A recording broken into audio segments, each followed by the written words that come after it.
Qual deve ser a esperança do cristão? Será que ainda existe esperança em meio a tanta calamidade que vivemos? Jesus Cristo é a nossa esperança e estar com Cristo é tudo que nos importa.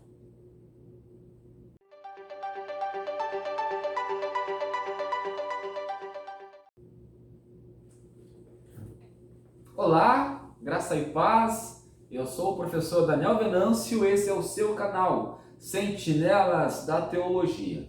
A graça e a paz, eu sou o professor Anderson Velasque e com muita alegria, muita honra, estamos com mais um vídeo do seu canal preferido, predileto da Escola Bíblica, Sentinelas da Teologia. Se inscreva no nosso canal, nos dê esta ajuda, ficaremos muito gratos. Deixe aquele like missionário e compartilhe este vídeo com seus irmãos, colegas de ministério, professores da Escola Bíblica, no seu grupo do WhatsApp da sua igreja e você vai estar nos ajudando com muita certeza, né, professor Daniel?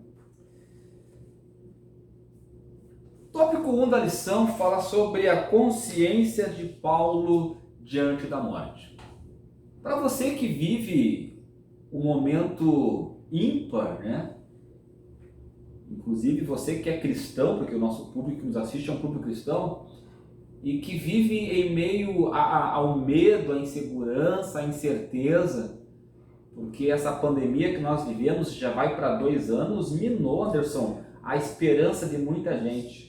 Tirou o brilho de viver de muita gente, tirou o sorriso dos lábios de muita gente, tirou a satisfação da vida de muita gente. Mas há uma esperança, não de dias melhores, porque a Bíblia diz que nós só temos que esperar uma coisa, que essa é certa: Jesus Cristo vai vir buscar a sua igreja. Jesus Cristo ele veio para morrer pela igreja.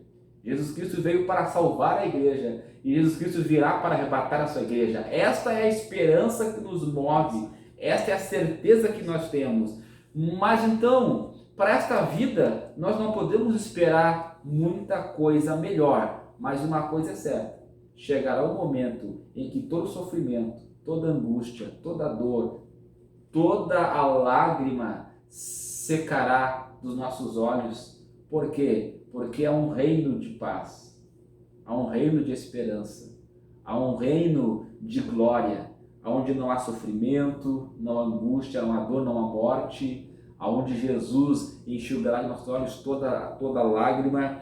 E é esta esperança que nos move, a esperança de um porvir glorioso. É nesse viés que o apóstolo Paulo ele vai trabalhar, e por isso que ele vai dizer lá no seu livro, né, 2 Timóteo capítulo 4, versículo 7, combati o bom combate, acabei a carreira e guardei a fé.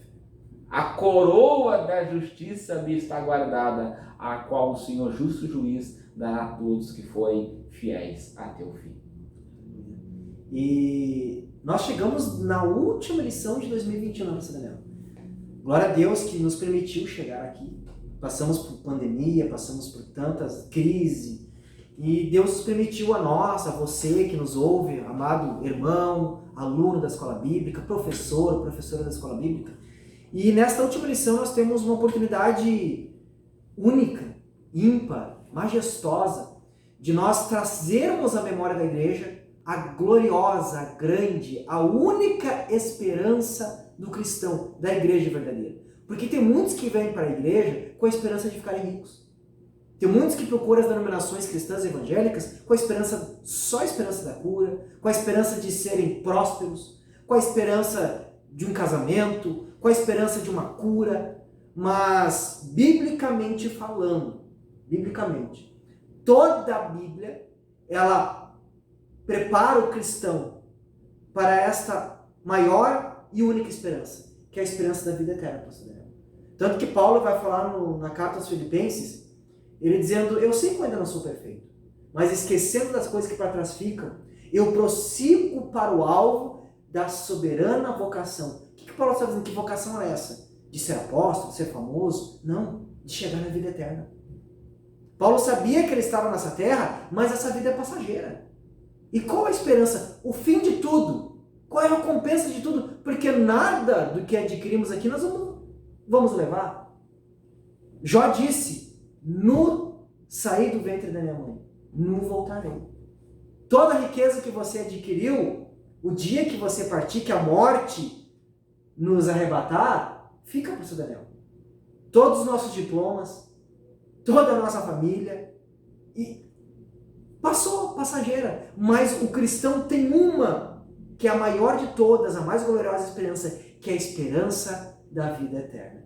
Que é, você inicia a aula perguntando isso para os seus alunos, qual é a esperança? Pergunta para a sua classe, qual é a sua esperança, igreja? Como igreja, como cristão, qual é a esperança de vocês, alunos? É ficarem ricos? É serem famosos? É terem um grande ministério? Não. Agora vocês falaram, nossa esperança é ir para a vida eterna, é estar com Cristo naquele grande dia. Essa é a esperança que toda a Bíblia norteia. Por isso, como disse o professor Daniel, por isso Jesus veio. Por isso Jesus morreu. Por isso Jesus está vivo para interceder por nós. A Bíblia deixa bem clara, ele está intercedendo por nós ao Pai para que o Pai nos ajude, nos sustente, nos conduza sempre na pessoa de Cristo, para que nós possamos estar na vida eterna. Então, chama a atenção da sua classe, que Jesus veio, morreu, ressuscitou e está vivo para um propósito, para que eu e você chegamos à vida eterna. E essa deve ser a nossa esperança. E Paulo vai deixar muito bem claro isso, lá na sua carta aos Filipenses, no capítulo 1, e no versículo 21, professor Daniel, que Paulo estava comentando sobre... Paulo estava preso. Paulo, quando escreve essa carta aos Filipenses, ele estava preso. E Paulo estava ouvindo rumores de ser morto. Sabia que poderia ser, como ele escreveu para Timóteo, né? Agora já estou sendo oferecido como libação, como vou ser morto. Aí olha o que Paulo vai dizer no versículo 21. Porquanto para mim o viver é Cristo e o morrer é lucro. O que Paulo está dizendo? Viver é Cristo. Vida verdadeira é só com Jesus, pastor Daniel. Pode ser o homem mais rico do mundo, sem Jesus não é feliz. Compensação, pode ser a pessoa muito pobre, simples, humilde, mas se tem Jesus, tem alegria fervendo, viva. Foi o que Jesus falou para aquela mulher samaritana que estava buscando, quando ele teve aquele encontro lá no poço de Jacó, aquela mulher samaritana que tinha buscado a felicidade em maridos, em casamentos. Uma mulher, né, uma mulher adulta, Jesus falou, já teve 5 maridos que tem hoje. Ele falou, mas eu tenho uma água, que se tu beber dessa água, tu nunca mais vai sentir sede. Uma água que vai trazer felicidade, vai trazer plena alegria, independente da circunstância, seja na pobreza, seja na riqueza, seja na fartura, como disse Paulo, seja na bonança, tudo possa naquele que me fortalece. Em Cristo nós somos felizes. 2 interpretações, que o viver é Cristo, porque uma vida sem Cristo é uma vida vazia e triste, e com Cristo é uma vida alegre, e também que nós só temos a vida eterna, ou seja, a vida verdadeira, a esperança da eternidade, se estivermos em Cristo. Aí Paulo vai dizer, o morrer para mim é lucro. Aí nós já pegamos um pouco da última lição, professor Daniel. A coragem de Paulo enfrentar a morte. O morrer é lucro, por quê? Porque Paulo sabia que a vida verdadeira é estar em Cristo. E a morte levaria ele para junto de Cristo. Tanto que Paulo vai continuar falando isso. Entretanto, se o viver na carne traz fruto, para o meu trabalho, já não sei o que é de escolher. Ou seja, Paulo sabia que enquanto ele estava vivo, ele era um instrumento de Deus para pregar o Evangelho. Ora, de outro lado, estou constrangido, tendo desejo de partir e estar com Cristo, o que é incomparavelmente melhor. Aqui Paulo não está alguém depressivo, que é a morte, não. Paulo só tinha convicção da esperança, que é a lição de hoje. Paulo está dizendo, eu sei que enquanto eu estou aqui, eu estou sendo útil, mas em compensação, eu sei que quando a morte chegar para mim, vai ser incomparavelmente melhor para onde eu vou, porque eu vou para junto de Jesus, eu vou estar livre deste corpo que me faz pecar. Paulo não estava querendo a morte, mas Paulo estava dizendo que a morte o levaria para aquilo que é incomparavelmente melhor do que esta vida, que era estar com a pessoa de Jesus Cristo, né, professor Daniel? E no tópico 2 da lição, nós temos aqui a doutrina bíblica de Paulo sobre a volta do Senhor Jesus. E essa doutrina bíblica, ela é bem embasada, e esta é a certeza que nós temos. Porque da mesma forma como Cristo veio uma vez para morrer por nós e salvar o seu povo, ele virá a segunda vez, agora para buscar o seu povo. Então não há dúvidas, nenhuma dúvida quanto à volta de Cristo. Porque na primeira ele veio para morrer, na segunda ele veio para triunfar, e triunfar ao lado da sua igreja. Então essa doutrina bíblica, ela é muito bem embasada. E Paulo aqui vai trabalhar lá em Tessalonicenses com relação a como acontecerá esse momento do arrebatamento, né? Um momento tão aguardado, Anderson. A doutrina bíblica da volta do Senhor é algo que nos move, é algo que tem que estar todo dia latente em nossos corações, porque o Senhor virá. Porque lá no livro de Atos, quando o Senhor está sendo elevado aos céus, que aqueles dois varões de branco, os discípulos atônitos olhando Jesus sendo elevado aos céus, ele vai dizer: varões galileus, esse mesmo Jesus que vocês estão vendo subir aos céus, ele há de vir da mesma forma como vocês estão vendo ele subir. Ou seja, é algo que está evidente, vai acontecer e temos que estar preparados. E trazer essa doutrina, o que é doutrina sobre a volta de Jesus? É o que a Bíblia fala sobre a segunda vinda de Jesus. Perfeito. Não é o que o irmão sonhou, não é o que o irmão, não, o que a Bíblia nos afirma sobre esta vida. E é muito importante, professor da escola bíblica, você avivar essa doutrina, trazer, explicar na sua lição. Porque essa doutrina da volta de Jesus tem sido ofuscada por doutrinas vãs da teologia da prosperidade, da teologia do triunfalismo. Pessoas que não vêm mais para a igreja movidas pela doutrina da volta de Cristo. Vêm para a igreja pela esperança, como nós falamos, de ficarem ricos, de serem empresários, de ter um bom casamento, de serem curados. Mas a doutrina que deve segurar, manter o povo de Deus na presença de Deus, é essa doutrina, a esperança da segunda volta de Cristo. E aí Paulo, ele vai destrinchar essa doutrina lá em Colossenses, em Tessalonicenses, e também ele vai afirmar, principalmente na sua primeira carta aos Coríntios, capítulo 15, Paulo vai todo o capítulo 15 da primeira carta aos Coríntios, você pode pegar lá Tessalonicenses com seus alunos, e pode pegar a 1 Coríntios e converse, turma, classe, vamos rever o que é a doutrina da volta de Cristo, porque lá em Coríntios, tinha alguns que estavam mirando essa doutrina. Não, Jesus não volta mais, ele não ressuscitou, nós não vamos... Estavam tentando tirar essa esperança. E tem muitas pessoas hoje na igreja que já não têm mais esperança. Ou que estão com outras esperanças. Mas a única esperança do cristão, a principal, é essa que nós estamos falando, que é a volta de Cristo, é a vida eterna. Olha o que Paulo vai dizer, 1 Coríntios capítulo 15, versículo 14. Se Cristo não ressuscitou, é vã a nossa pregação e vã a nossa fé. Olha o que Paulo diz. Se Jesus não está vivo, então é em vão que a gente prega. A nossa fé, a nossa confiança em Deus é vã. E nós somos testemunhas mentirosas. Porque Paulo viu Cristo ressuscitado.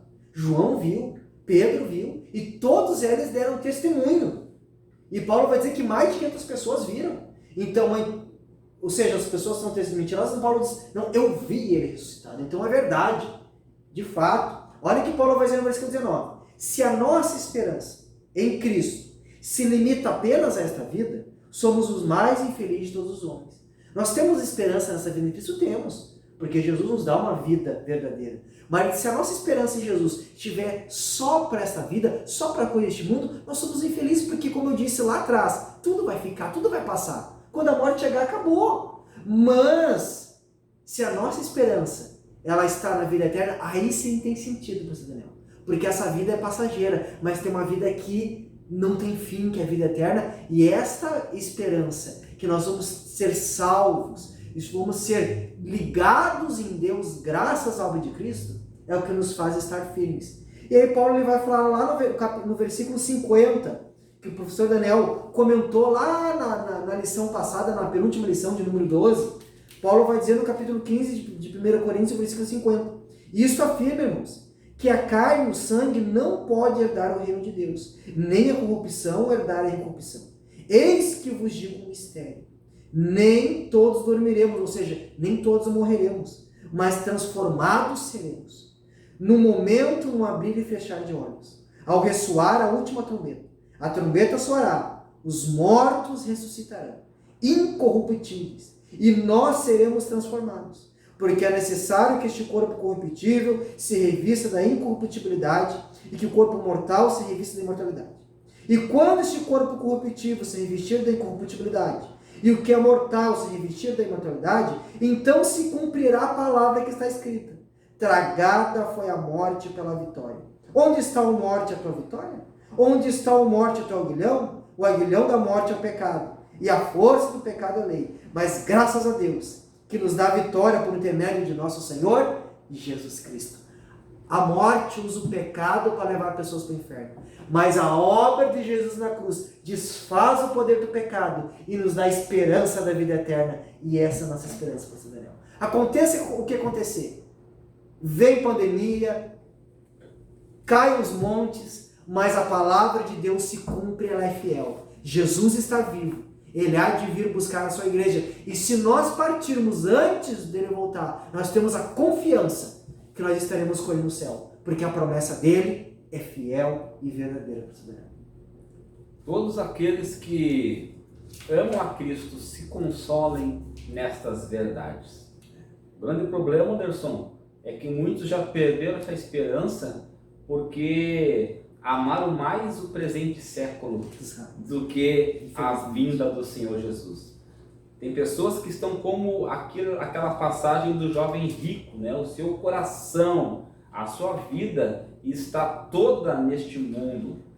E quando isso acontece, é triste, porque a pessoa perde tira o olhar do horizonte, né? Tira o olhar de Cristo. Por isso que Paulo, que a Bíblia vai nos falar, né? Olhando para Cristo, que é o autor e o consumador da nossa fé. Nele está a nossa esperança. O tópico 3 vai nos falar sobre a questão dos tempos e das estações até a volta do Senhor. Uma coisa é muito clara, irmãos, e deve ser algo principal na nossa vida. Jesus Cristo virá. Nós temos que estar preparados, todos os dias, vigilantes. Aquilo que Jesus diz: vigiai e orai. Ou seja, isso é o tempo todo, porque o vosso Senhor virá na hora em que vocês não esperam. Então temos que estar preparados a todo momento. E quando nós falamos desses sinais, os dois textos, os principais textos escatológicos, escatologia, os livros que falam das coisas que vão acontecer, não é nem Apocalipse. Tem pessoas que pensam que o principal texto escatológico da Bíblia é Apocalipse. Não. Os principais textos escatológicos são aqueles que foram falados, citados pelo próprio Jesus, que está lá em Mateus, no capítulo 24 e 25, e em Lucas, capítulo 21. Então você, professor da escola bíblica, você mostra para a sua turma isso interessante, biblicamente, teologicamente, os principais textos escatológicos da Bíblia foram pronunciados pelo próprio Mestre, que é o Jesus, e estão registrados no livro de Mateus 20, no Evangelho de Mateus, capítulo 24 e 25, e no Evangelho de Lucas, no capítulo 21. E questão de sinais, uma coisa interessante de você comentar para a sua turma, é que lá no capítulo 24, que é do Evangelho de Mateus, que é um dos principais textos escatológicos da Bíblia, olha o que Jesus vai dizer. Mas a respeito daquele dia, a hora, ninguém sabe, nem os anjos do céu, nem o Filho, senão o Pai. Então, aqui toda instituição, denominação, igreja, seita que se diz cristã, que já tentaram profetizar e adivinhar a volta de Jesus, pode refutar que é seita. Nós poderíamos citar aqui duas que até você iria escandalizar, mas não vamos puxar, São Daniel. Mas uma aqui que você acha que é cristão, só que guarda um dia diferente, mas já tentaram 2 vezes anunciar a volta e erraram o dia e tentaram remendar. Mas o próprio Jesus está dizendo, ninguém sabe. Ninguém, olha, nem o Filho, nem ele. E daí vai querer vir um fulano aqui na terra hoje dizer que sabe? Não, por favor, irmãos. Jesus está dizendo, ninguém. Mas a respeito daquele dia, dia e hora, ninguém, nem os anjos do céu, nem o Filho, somente o Pai. Pois assim como nos dias de Noé, também será a vinda do Filho do Homem. Porque assim como nos dias anteriores ao dilúvio, comiam, bebiam, casavam-se, davam-se em casamento, até o dia que Noé entrou na arca, e não perceberam, senão quando veio o dilúvio e levou a todos. Olha o que Jesus está falando. Que o povo vai estar desapercebido. Vão estar preocupados com outras coisas, preocupados com a pandemia, com a economia, com a política, preocupados com as riquezas, preocupados com as contas, e não estão pensando. Ou seja, pessoas que não estão preocupadas e se preparando para aquilo que deveriam estar preocupadas, que é a volta de Jesus. Estão preocupados com tudo. Ninguém está. Estão, desapercebidos. Então, esse é um dos principais sinais. E olha que Jesus vai falar também, semelhantemente, capítulo 21 de Lucas, e no versículo 34. Acautelai-vos por vós mesmos. Aqui Jesus está falando para mim e para você, para a igreja, para nós. Acautelai-vos por vós mesmos, pela vida de vocês, pela nossa vida, pela nossa salvação, para que nunca vos suceda que o vosso coração fique sobrecarregado com as consequências da orgia, da embriaguez e das preocupações deste mundo, para que aquele dia não venha sobre vós repentinamente como um laço. Olha que eu estou falando para a igreja, que o nosso coração não esteja abarrotado das paixões da carne, das orgias, das coisas deste mundo. Nosso coração não esteja dominado pelas riquezas deste mundo, pelas preocupações dessa terra, para que aquele dia não nos pegue com surpresa. Sabe o que Cristo está dizendo? Que nosso coração deve estar em Cristo, amando a Deus acima de todas as coisas. É o mandamento, o maior mandamento. Amarás o Senhor teu Deus de todo o teu coração, de toda a tua alma, com toda a tua força e de todo o teu entendimento. Que o teu coração esteja ansioso pela volta de Cristo, desejando. Sabe como alguém que vai pegar uma herança e está ansioso para pegar o dinheiro? Assim tem que ser o cristão, todo dia ansioso para encontrar o seu mestre. Ansioso, sabe aquele noivo que vai chegar ao casamento ansioso para ter a noite de núpcias? Muito mais tem que estar o cristão com seu coração ansioso para a volta do seu noivo Jesus Cristo. Então, isso que Jesus está falando. Não, é errado trabalharmos, adquirirmos? Não, pastor Daniel. Mas o nosso coração não deve estar dominado por isso. O nosso coração, todos os dias, deve ter uma única e maior esperança, que é estar com Jesus Cristo. E essa esperança, Anderson, ela estava presente na vida da igreja. A mensagem da igreja cristã era: Jesus Cristo veio, viveu, morreu e voltará. Ressuscitou e voltará.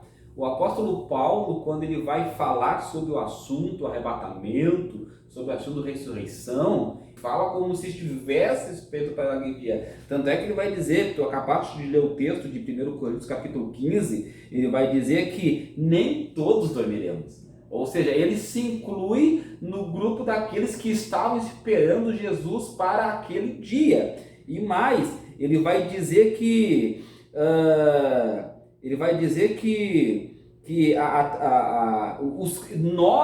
nós, os que estivermos vivos, seremos arrebatados e transformados. Ou seja, Paulo se incluía no grupo daqueles que contemplariam ainda em vida o arrebatamento da igreja.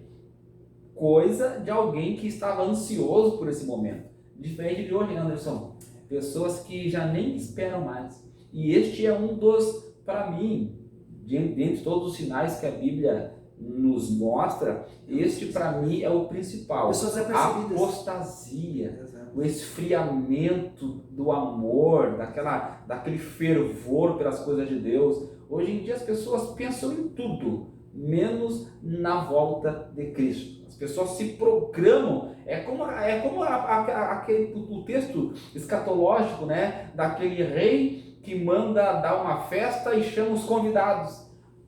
Aí veio o servo lá dizendo: olha, a desculpa do fulano que casou e não vai poder vir. A outra comprou uma terra, tem que trabalhar na terra. Então, ide pelos valados e trazei todos que estão fora para fazer parte deste reino. É bem isso, Anderson. Crentes que começaram a caminhada, mas que no decorrer do caminho começaram a falaste, né? O seu coração começou a se apegar às coisas deste mundo, e se falar em arrebatamento, não, Senhor, ainda não, porque eu tenho coisa a fazer. Este, para mim, Anderson, é um dos maiores sinais, e que o Senhor tenha misericórdia de nós, e que avive nosso coração, avive nossa vida, nosso ministério, porque Jesus está às portas. E este sinal do apostasia, o esfriamento, as pessoas desapercebidas, é uma consequência da falta do evangelho verdadeiro. Porque o evangelho verdadeiro, como você Daniel, ele prepara o cristão para este dia. Porque o evangelho ele vai trazer arrependimento para a remissão de pecados. E crer no Cristo que morreu na cruz para trazer você de volta para Deus, para que neste dia você seja salvo e vá para a presença de Deus. Então o evangelho, toda a Bíblia, todo o evangelho de Cristo, ele vai trabalhar na minha vida justamente para essa esperança. Para um dia irmos para a eternidade. Você não se deu conta disso ainda? Então você não entendeu nada da Bíblia. Tem pessoas que pegam e estão preocupadas com sinais, com curas, com milagres. Não. A Bíblia toda ela não converte para isso. Toda a Bíblia ela prepara o cristão não para sinais, não para prosperidades, não para coisas. Pelo contrário, ela faz o cristão, quem entende a Bíblia, desapega desta vida. E faz essa pessoa, prepara o cristão, prepara para ser o quê? Um cidadão do céu. Este é o propósito do Evangelho. E como diz a palavra de Deus, hoje Jesus está mais perto do que ontem. Então vamos amá-lo, temê-lo e ansiar com amor, não com medo, mas com amor, de estar na presença do Mestre. Jesus está voltando.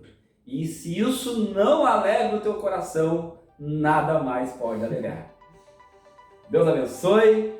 Até o nosso próximo vídeo, que aí já será o novo trimestre, né, de 2021, e vem coisa boa aí, meus irmãos. Vem coisa boa aí. Não perca os próximos vídeos do canal Sentinelas da TV. Graça, paz, Deus abençoe.